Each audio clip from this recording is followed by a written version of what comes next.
سيدنا كريم صلى الله عليه وسلم سيدنا كريم صلى الله عليه وسلم سيدنا كريم صلى الله عليه وسلم سيدنا كريم. الحمد لله والصلاة والسلام على سيدنا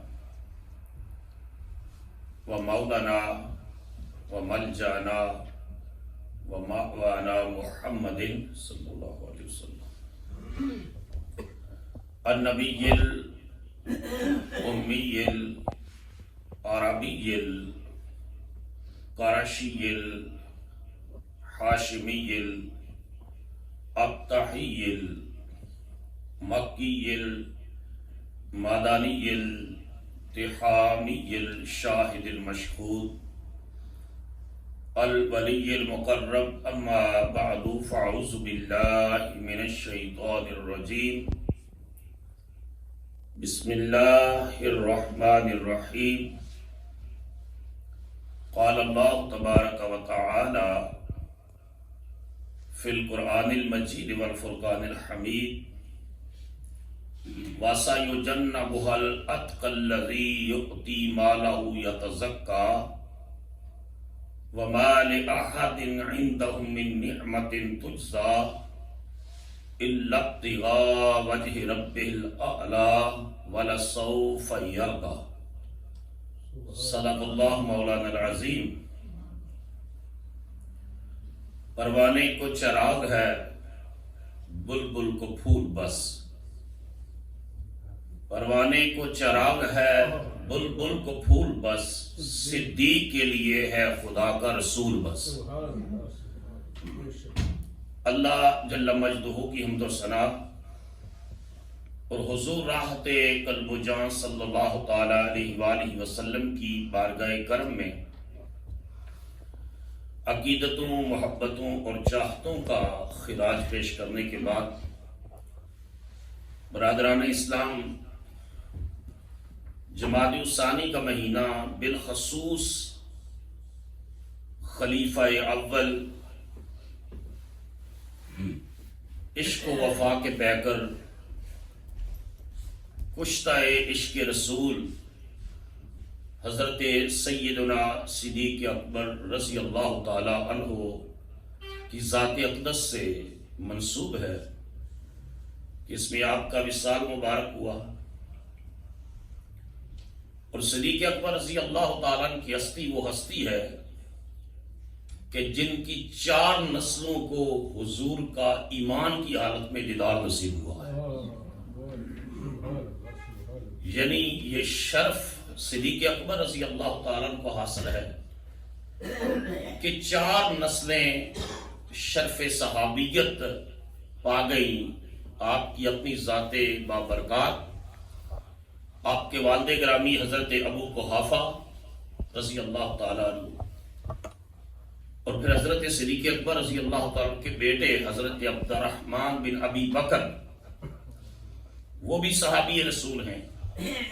اور پھر عبد الرحمن کے بیٹے عتیق رضی اللہ تعالیٰ عنہ صدیق اکبر کے پوتے، وہ بھی صحابی رسول ہیں. تو آپ اندازہ کریں کہ ابو قحافہ صحابی رسول، بیٹے ابو بکر صدیق صحابی رسول، ان کے بیٹے عبد الرحمن بن ابی بکر صحابی رسول، اور پھر عتیق بن عبد الرحمن. 4 نسلیں صدیق اکبر کی ایسی ہیں جنہوں نے ایمان کی حالت میں کملی والے کا دیدار کیا ہے. یہ معمولی شرف نہیں ہے. اور پھر ان کی صاحبزادی امت کی ماں حضرت سیدہ عائشہ صدیقہ رضی اللہ تعالیٰ عنہ حضور کے نکاح میں ہونے کی وجہ سے کر کے پوری امت کی ماں ہیں. اور حضور علیہ الصلوۃ والسلام نے فرمایا ایک مقام پر خذوا نصف دینکم عن هذه الحمیرہ، آدھا دین تم نے سیکھنا ہے تو میری حمیرہ عائشہ صدیقہ سے سیکھو.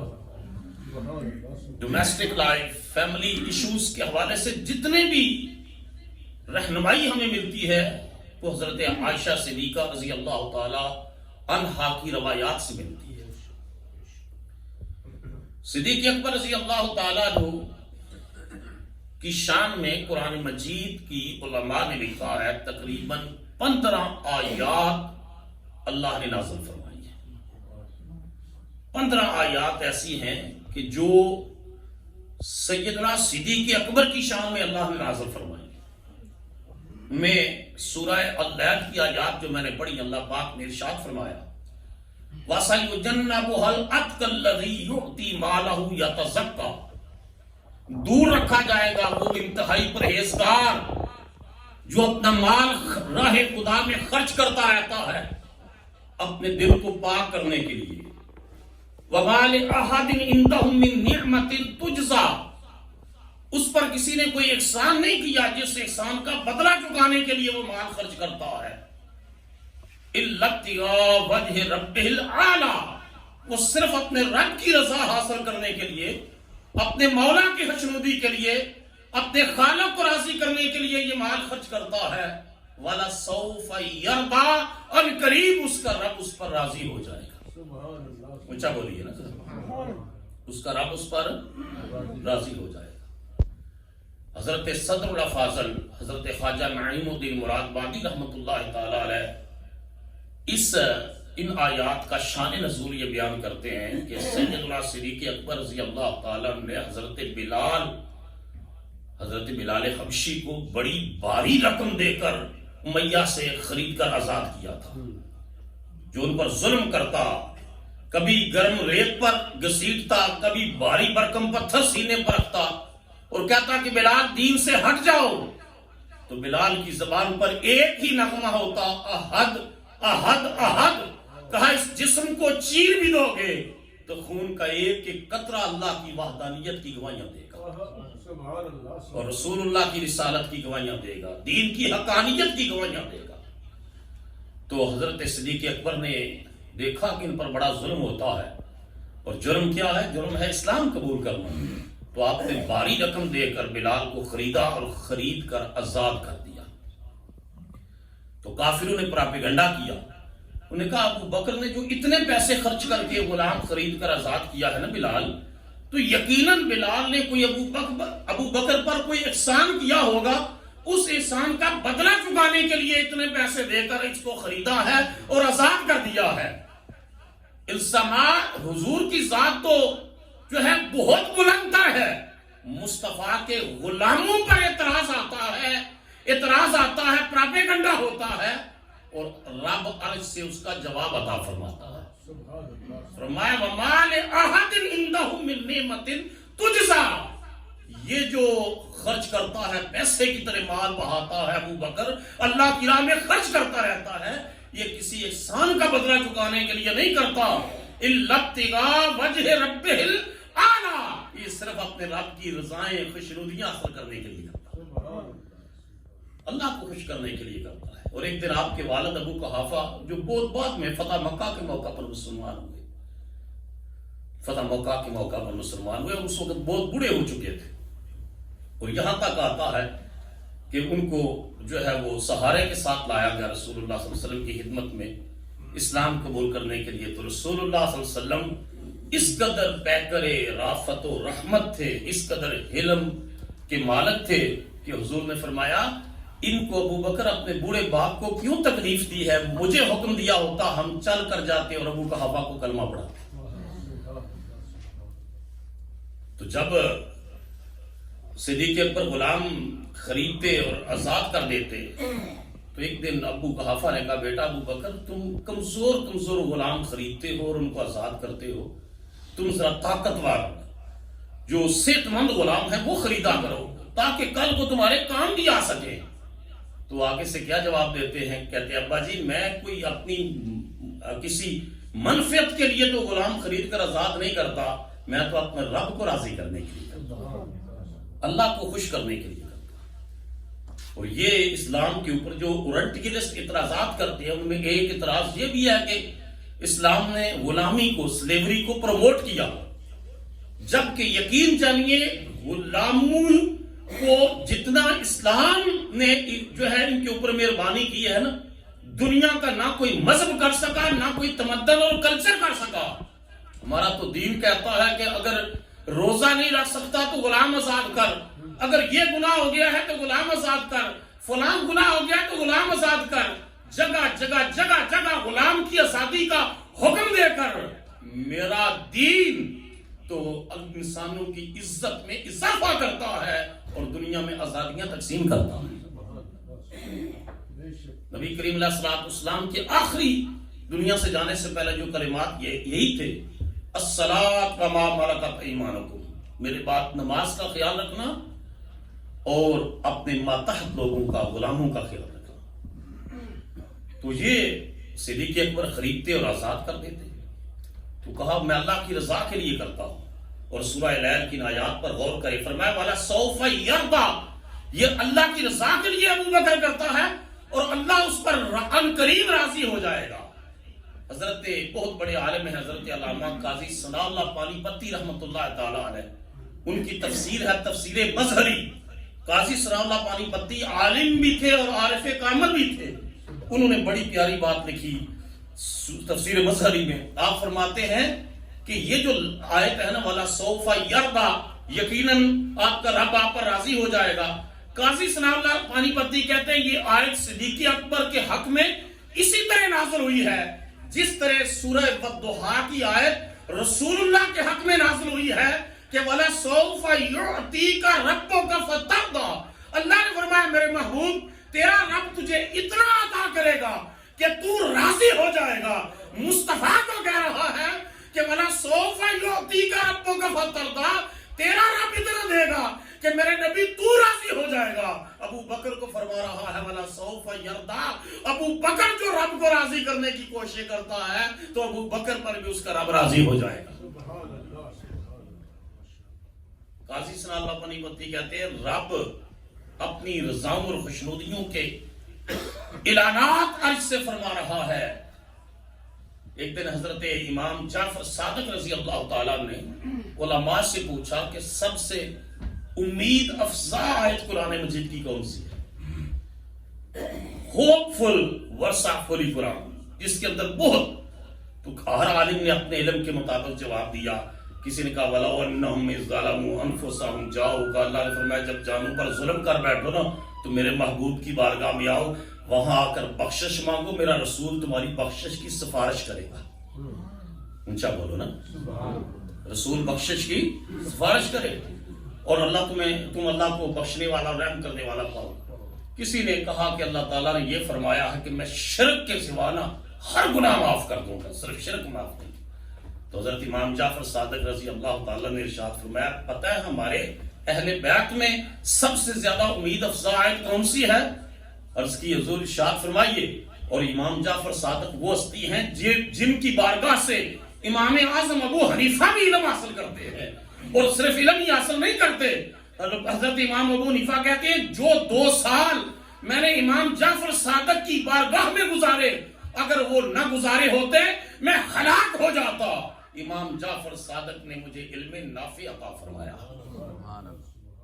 تو آپ فرماتے تھے ہمارے اہل بیت میں سب سے امید افزا آیت یہ ہے سورہ والضحیٰ کی وَلَا سَوْفَ يُعْتِيكَ رَبُّكَ فَتَرْضَىٰ، کہ اللہ نے وعدہ کر رکھا ہے میرے محبوب تیرا رب تجھے اتنا عطا کرے گا کہ تو راضی ہو جائے گا۔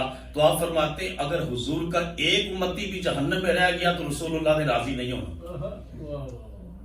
حضور نے رب سے راضی، بولو رب سے راضی، جب آخری امتی بھی جہنم سے نکل کر جنت میں جائے گا تب مصطفیٰ راضی ہوں گے۔ اللہ نے وعدہ پورا کرنا ہے اور کملی والے ساری امت بخشوانی ہے۔ تو قاضی ثناء اللہ پانی پتی کہتے ہیں کہ حضور کی شان میں وہ آیت نازل کی، صدیق اکبر کی شان میں والا سوف یرضا، یہ آیت کریمہ نازل کی۔ اور پھر یہ ہے کہ اس میں محدث ابن جوزی بہت بڑے عالم ہیں، وہ انہوں نے بیان کیا کہ اس آیت کریمہ میں اللہ پاک نے یہ بھی وضاحت کر دی کہ متقی انسان، حضور کی امت میں سب سے متقی انسان، پرہیزگار انسان، حضور کی امت میں سب سے زیادہ ہائی رینکنگ رائٹیس پرسن صدیق اکبر ہیں۔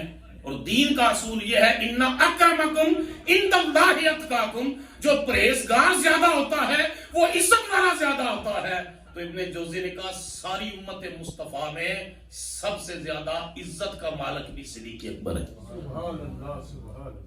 ہر جمعے میں امام خطبہ دیتا ہے تو صدیق اکبر کا جب ذکر آتا ہے افضل البشر بعد الانبیاء بالتحقیق کہ نبی کا درجہ اور مقام تو کوئی پا نہیں سکتا. آدم سے حضرت آدم علیہ السلام سے لے کر کے رسول اللہ صلی اللہ علیہ وسلم تک 1,00,000 کم و بیش 24,000 انبیاء رسول آئے. نبیوں اور رسولوں کو چھوڑ کر ساری نسل انسانیت میں جو افضل ترین انسان ہے وہ سید علیہ صدیق اکبر ہے رضی اللہ تعالی. اور 15 آیات میں نے عرض کیا نازل ہوئی. یہ سورہ لیل کے آیات کے علاوہ سب سے اہم آیت سورہ توبہ کی آیت نمبر 40 ہے جو رسول اللہ صلی اللہ علیہ وسلم کی حیات طیبہ کے آخر میں نازل ہوئی. لہذا وہ ناسخ تو ہو سکتی ہے منسوخ نہیں ہو سکتی. اس میں اللہ پاک نے صدیق اکبر رضی اللہ تعالیٰ عنہ کے بارے میں یہ کہا جب صدیق اکبر گھبرائے نا جب رسول اللہ صلی اللہ علیہ وسلم سفر ہجرت میں حضور علیہ الصلوۃ والسلام کے ساتھ تھے صدیق اکبر اور دشمن پیچھے سے آ رہا تھا اور اس وقت حضرت ابو بکر گھبرائے. کبھی حضور کی آگے جاتے کہ اگر دشمن آگے سے کوئی تکلیف پہنچائے تو غلام کو پہنچائے آقا کو تکلیف نہ پہنچے. کبھی پیچھے آتے کہ کوئی پیچھے سے حملہ کرے تو غلام کو تکلیف پہنچے میرے مصطفیٰ کو تکلیف نہ پہنچے. اس وقت قرآن مجید میں اللہ پاک نے یہ فرمایا. قرآن مجید کے لفظوں پر غور کرنا. اذ یقول لصاحبہ لا تحزن ان اللہ معنا. اللہ نے فرمایا کہ میرا محبوب اس وقت اپنے صاحب کو کہہ رہا تھا اپنے ساتھی کو کہہ رہا تھا اپنے دوست کو کہہ رہا تھا لا تحزن ابو بکر نہ گھبرا ان اللہ معنا. کیوں گھبراتا ہے؟ اللہ ہم دونوں کے ساتھ ہے. اونچا بولو اللہ ہم دونوں کے ساتھ ہے. یہاں ایک نقطہ روک کر عرض کروں کہ حضرت موسیٰ علیہ السلام جب مصر سے نکلے نا تو بنی اسرائیل کو لے کر رات کی تاریکی میں نکل جاتے ہیں. غریب غربا لوگ آپ پر ایمان لائے تو رات کی تاریکی میں نکلے اور جو ہے وہ آگے پیچھے سے فرعونیوں کو پتا چل گیا. انہوں نے جو ہے پیچھا کیا فوجیں لے کر آ گئے اور سامنے دریا تھا اور پیچھے لشکر جرار فرعون کا اور ساتھ موسیٰ علیہ السلام کے ساتھ کمزور اعتقاد اور کمزور ایمان والے اسرائیلی. تو قرآن مجید میں آتا ہے کہ حضرت موسیٰ علیہ السلام کا تو اللہ کی ذات پر یقین بڑا کامل تھا لیکن یہ جو اسرائیلی کمزور اعتقاد اور کمزور ایمان والے تھے نا قرآن مجید نے بھی منافقوں کے بارے میں کہا ہے کہ جب کوئی دین کو فتح ہوتی ہے تو کہتے ہیں ہاں ہم بھی تو تمہارے ساتھ ہی تھے اور جب کوئی مشکل وقت آتا ہے تو قرآن کہتا ہے کہتے نہیں ہم نے تو مشورہ دیا تھا یہ کام نہ کریں یہ خام آئی نے کام کر دیا. یعنی فتح میں خوشی میں اپنے آپ کو شامل کر لیتے ہیں تکلیف مصیبت میں ٹانگ کھینچتے ہیں. یہ ہمیشہ نفاق کی علامت رہی ہے. تو اسرائیلیوں نے دیکھا کہ سامنے دریا کی خونی موجیں ہیں اور پیچھے سے فرعون کا لشکر جرار ہے تو کہتے ہیں موسیٰ تو نے ہمیں مروا دیا ہم بڑے سکون سے اپنے گھروں میں رہ رہے تھے تم نے کہا کہ یہاں سے نکلو مروا دیا تو نے آگے دریا ہے اور پیچھے دشمن کا لشکر جرار ہے. آگے جاتے ہیں پھر بھی موت ہے پیچھے بڑھتے ہیں پھر بھی موت ہے اور اس کے درمیان میں لا کر تو نے ہم نے کھڑا کر دیا ہے. قرآن مجید کہتا ہے جب بزدل اسرائیلی ان کی ٹانگیں لڑکھڑانے لگی اس وقت پیغمبر کی جرأت بولی. اونچا بولو نا ذرا. پیغمبر کی قیادت بولی پیغمبر کا اعتقاد بولا پیغمبر کا توکل بولا پیغمبر کا اللہ کی ذات پر جو اعتماد اور ایمان کامل تھا وہ بولا. قرآن مجید کے لفظ ہیں حضرت موسیٰ نے اپنے حواریوں سے کہا کلا ہم ہرگز نہیں پکڑے گے ان معی ربی سیہدین میرا رب میرے ساتھ ہے وہ ہمیں راستہ دے گا. اونچا بولو ذرا میرا رب میرے بولو سارے میرا رب میرے اونچا بولو سارے میرا رب میرے. ایک نقطہ ہے وہ نقطہ یہ ہے کہ سینکڑوں کی تعداد میں ہزاروں کی تعداد میں اسرائیلی تھے. آپ نے کہا کہ اس گھبراہٹ کے عالم میں پریشانی کے عالم میں میرا رب میرے ساتھ ہے. ان اسرائیلیوں میں ان حواریوں میں ان حضرت موسیٰ علیہ السلام کے پیروکاروں میں ایک شخص کا بھی ایمان اور یقین اس درجے کا نہیں تھا کہ حضرت موسیٰ فرماتے کہ اللہ میرے ساتھ بھی ہے اور اللہ تیرے ساتھ بھی ہے. فرمایا اِنَّا مَعِيَ رَبِّي، میرا رب میرے ساتھ ہے. اس دلو اور میرا رب مجھے رستہ دے گا. اور پھر قرآن کہتا ہے رستہ دیا. اللہ نے فرمایا موسیٰ ڈنڈا مار، ڈنڈا مارا. لا آف نیچر کہتا ہے کہ پانی کی جو ویو ہوتی ہے جاتی ہے اوپر تو نیچے آتی ہے، مگر اللہ نے لا آف نیچر کو بدلا، اپنی قدرت دکھائی. پانی اوپر گیا، کہا اسرائیلیوں دیکھو رب کی قدرت. رب نے راستہ بنا دیا. اور یہ دوڑے جب نکلے وہاں سے، اب پیچھے سے فرعونیوں نے کہا راستہ تو بن گیا ہے. جو ہی فرعونی آئے تو نہریں نیچے آ گئی. کہا یہ راستہ تو ایمان والوں کے لیے بنایا تھا، یعنی موسیٰ کے کہنے پر ان کے ساتھیوں کے لیے بنایا تھا. اب یہی کیفیت ہے اس وقت غار ثور کے اندر.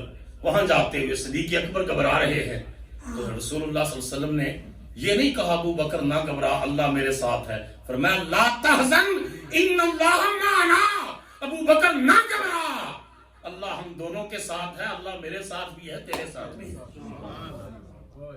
یعنی رسول اللہ صلی اللہ علیہ وسلم کے ساتھ اس وقت جو معیت خاصہ تھی نا، معیت خاصہ اسپیسیفک جو ہے اس وقت صدیق اکبر رضی اللہ عنہ کی حضور کی معیت کے صدقے اللہ کی معیت نصیب تھی. اس معیت خاصہ کا ذکر صرف صدیق اکبر کے لیے کیا ہے.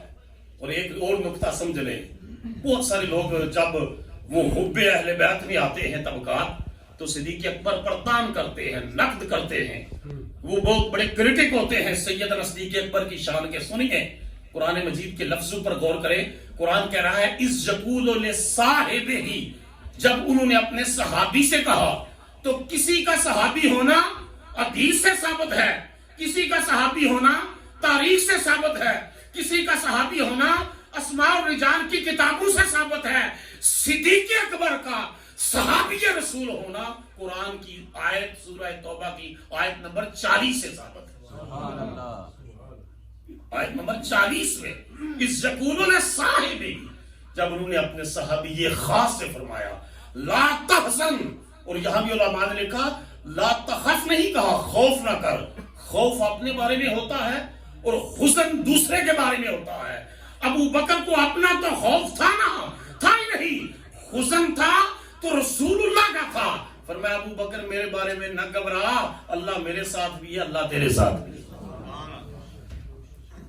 ایک موقع پر رسول اللہ صلی اللہ علیہ وسلم اس دنیا سے تشریف لے کر جب جانے لگے تو حضور نے ایک موقع پر خطاب فرمایا. حضور کے خطابات کے بالکل جو ہے اختتام حیات طیبہ کے آخری دنوں میں حضور نے فرمایا لوگو، یہ امام بخاری نے کتاب المناقب کے اندر یہ حدیث بیان کی. حضور نے ارشاد فرمایا لوگو ان امن الناس علی فی صحبتہ ومالہ ابا بکر. فرمایا لوگو تم سب میں سے جس شخص کی صحبت اور مال نے مجھے سب سے زیادہ نفع دیا ہے، اور حضور نے تو یہ لفظ فرما دیے میرے اوپر احسان کیا ہے، وہ صدیق اکبر ہے. تو آج ہم جو ذکر کرتے ہیں تو کہتے ہیں صدیق اکبر کا ذکر کیوں کریں جس کو حضور اپنا محسن قرار دے رہے ہیں. بتاؤ حضور کی امت کا محسن ہے یا نہیں ہے؟ وہ ساری امت رسول کا محسن ہے.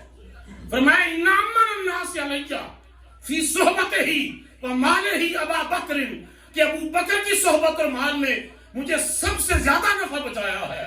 اور حضور نے ارشاد فرمایا لو کنت متحدا خلیلا غیر ربی لاتخذت ابا بکر، اگر میں اپنے رب کے سوا کسی اور کو خلیل بناتا نا تو صدیق اکبر کو اپنا خلیل بناتا. لیکن میرا خلیل میرا رب ہے. بولو میرا خلیل، اونچا بولو میرا خلیل میرا. اور خلیل اس کو کہتے ہیں کہ ساری کائنات کی محبتیں نیچے رہ جائیں اور خلیل کی محبت زیادہ ہو. ابراہیم خلیل اللہ ہے، مال جان سب کچھ قربان کر دیا. حضور نے فرمایا لوگو میں اگر کسی کو خلیل بناتا تو دنیا میں ابو بکر کو خلیل بناتا، لیکن میرا خلیل میرا رب ہے. ولیکن اخوت الاسلام و مودتہ، ابو بکر کے ساتھ اخوت اسلام کا رشتہ ہے، مودت دین کا رشتہ ہے. اور فرمایا لا یبقین فی المسجد باب الا باب ابا بکر. مسجد نبوی کی طرف جتنے گھروں کے دروازے کھلتے ہیں وہ بند کر دیے جائیں سوائے صدیق اکبر کے کہ ابو بکر کا دروازہ کھلا رہے. یہ شان صدیق اکبر ہے، زبان مصطفیٰ ہے. زبان مصطفیٰ سے شان صدیق اکبر بیان ہو رہی ہے. نبی علامہ اقبال اور جب رسول اللہ صلی اللہ علیہ وسلم نے یہ فرمایا نا تو صدیق اکبر نے زاروں کی تار رونا شروع کر دیا. عرض کی یا رسول اللہ میں نے تو آپ کے اوپر کوئی احسان نہیں کیا. حضور میں نے تو کوئی احسان نہیں کیا، یہ تو آپ کا صدقہ ہے کہ اللہ نے مجھے اپنی بندگی کے لیے اور حضور کی غلامی کے لیے قبول فرما لیا. اور یا رسول اللہ آپ دعا فرمائے اللہ میری قربانیوں کو قبول کر لے، اللہ قبول کر لے، اللہ مجھے اپنی بارگاہ کا یعنی عاجزی اور انکساری کی انتہا کر دی. اقبال کہتے تھے امن الناس بر مولا ما کلیم اول سینہ ما. ابو علامہ اقبال جیسا شخص کہتا ہے صدیق اکبر میں آپ کی عظمت کو سلام پیش کرتا ہوں جس کو میرا کملی والا بھی اپنا محسن کہہ رہا. حضور علیہ الصلوۃ والسلام نے ایک موقع پر فرمایا لوگوں قیامت کے دن جس شخص کے اندر نیکی کا جو پہلو غالب ہوگا نا، جنت کے مختلف دروازے ہوں گے، اس دروازے سے شخص کو آواز دی جائے گی فمن کان من اہل الصلاۃ دعی من باب الصلاۃ. جو پکا نمازی ہے نا، پکا نمازی نماز نہیں چھوڑتا، سفر میں ہو حضر میں ہو نماز نہیں چھوڑتا، پکا نمازی ہے، فرمایا قیامت کے دن باب الصلاۃ سے آواز آئے گی اس دروازے سے گزر کر جنت میں آ. اس دروازے سے گزر کر. ہمارے ہاں کیا کلچر رہ گیا ہے، عیسائیوں کے ہاں سنڈے سروس ہے اور یہاں فرائیڈے سروس رہے کہ جی میں نماز پڑھتے نہیں جی جمعہ پڑھتا. کیا فرق رہ گیا عیسائیت میں اور مسلمانوں کے عبادات کے اس میں نظام میں. اور پھر وہ بھی رات کو بچے جو ہم پڑھتے میں کہہ رہا ہوں کہ یہ مغرب عشاء ہمارے ساتھ آپ پڑھتے ہیں. اصل تو یہ ہے کہ آپ اسکول سے آ کر دوسری پہ جو فجر رہ گئی ہے وہ قضا کریں یا زور کو قضا کریں یا ڈنڈے کے زور پر آپ پڑھ لیتے ہیں جو مدرسے میں پڑھتے ہیں، باقی نمازوں کا کیا ہے. تو فرمایا جو شخص نمازی ہے، ہاں کسی کی چھوٹ جاتی ہے تو رب نے قضا کا نظام رکھا، جو نمازی ہے اس کو باب الصلاۃ سے بلایا جائے گا. ومن کان من اہل الجہاد دعی من باب الجہاد.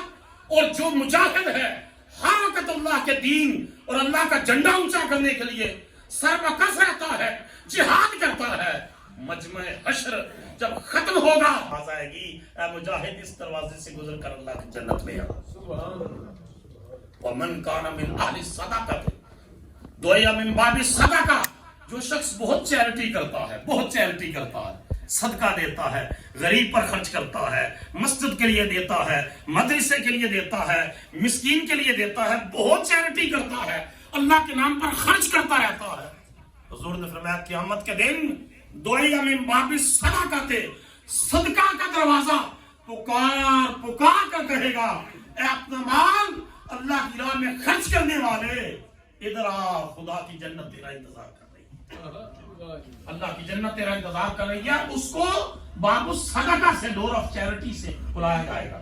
جب حضور یہ ارشاد فرما رہے تھے نا، صحابہ کرام کی مجلس تھی تو سیدنا صدیق اکبر نے عرض کی یا رسول اللہ کوئی ایسا بھی خوش نصیب ہوگا جس کو جنت کے ہر دروازے سے بلایا جائے گا. پیچھے تک آواز آئے نا، ذرا اونچا بولیے ذرا. جس کو باب الصلاۃ بھی کہے کہ میری طرف آ، باب الصدقہ بھی کہے میری طرف آ، باب الجہاد کہے میری طرف آ، باب الصوم کہے میری طرف آ، باب الحج کہے میری طرف آ، ہر جنت کا دروازہ پکار پکار کر کہے کہ مجھے یہ شرف ملے گا اے جنتی اگر تم میرے اندر سے گزر کر اللہ کی جنت میں جائے. قال نعم. حضور نے فرمایا ہاں ابو بکر ایسے بھی خوش نصیب ہوں گے کہ جن کو جنت کا ہر دروازہ بلائے گا، پکارے گا. وَأَرْجُو أَن تَكُونَ مِنْهُمْ. اور میں رب سے امید کرتا ہوں ابو بکر تم بھی ان میں سے، میں رب سے امید کرتا ہوں کہ تم بھی ان میں سے ہے کہ باب الصلاۃ کہے گا ابو بکر ادھر آ، باب الجہاد کہے گا ابو بکر ادھر آ، باب الصدقہ کہے گا ابو بکر ادھر آ. جنت کے دروازے پکار پکار کر کہیں گے کہ ابو بکر ہمارے اندر سے گزر کر اللہ کی جنت میں داخل. کروڑوں رحمتیں اور برکتیں ہوں سیدنا صدیق اکبر رضی اللہ تعالیٰ عنہ کی ذات اقدس پر. اللہ رب العزت ہمیں انہی جیسا عشق رسول عطا فرمائے، وفاداری عطا فرمائے اور دین کی اتباع نصیب فرمائے. وما علینا الا البلاغ. سيدنا كريم صلى الله عليه وسلم سيدنا كريم صلى الله عليه وسلم